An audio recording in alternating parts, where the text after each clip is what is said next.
Hello everyone, welcome to my mini vlog. यो चाहिँ मेरो a day in my life.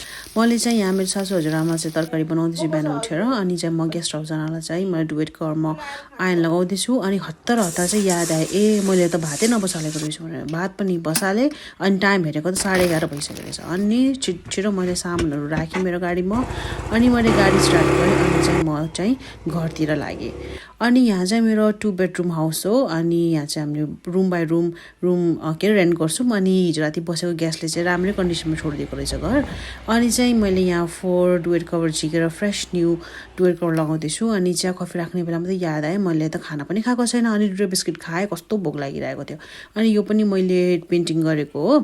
अनि त्यसपछि म घर जान रेडी भएँ। कस्तो चोर्स देखेको है, राति मलाई मान्छेले हेऱ्यो भने त चोर नै भन्छ होला। अनि घरतिर लागेँ। त्यसपछि कस्तो भोक लागिरहेको थियो कि मलाई त।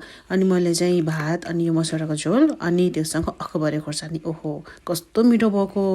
त्यसपछि आफूले खाना खाएपछि त मेरो बिरालो पनि खाना दिनु परिहाल्यो। अनि उसलाई पनि मैले खाना दिएँ। त्यसपछि बुढा आयो, बुढालाई चिया पकाएँ। अनि यहाँ चाहिँ मैले चाहिँ रातिको डिनरको लागि चाहिँ खानासाना रेडी पार्दैछु। अनि यो चिकन करी बनाएको कस्तो मिठो भएको, कस्तो मिठो देखेछ है गाइस। त्यसपछि बुढाले पनि भाँडासाँडा धोइदिए। अनि चाहिँ बेडमा जान चाहिँ मैले ढोकासोका लक गरेँ, माथि बेडरुममा गएँ। अनि यस्तो हेरेको त बाबा र छोरी चाहिँ मजाले बुक पढिरहेको रहेछ। त्यसपछि मैले र बुढाले चाहिँ ब्रस गरेँ, बेडमा जान चाहिँ फ्रेस भयो, मुखसुख धोएँ। अनि चाहिँ यहाँ चाहिँ म हल्का स्किन केयर पनि गर्दैछु। अनि मेरो खुट्टाहरूतिर पनि क्युटिकल ओइल्सहरू लगाउँदैछु। अनि चाहिँ मुन पनि सुत्यो। त्यसपछि हामी पनि सुत्ने बेला भयो। अनि I will see in my next vlog. By, good night.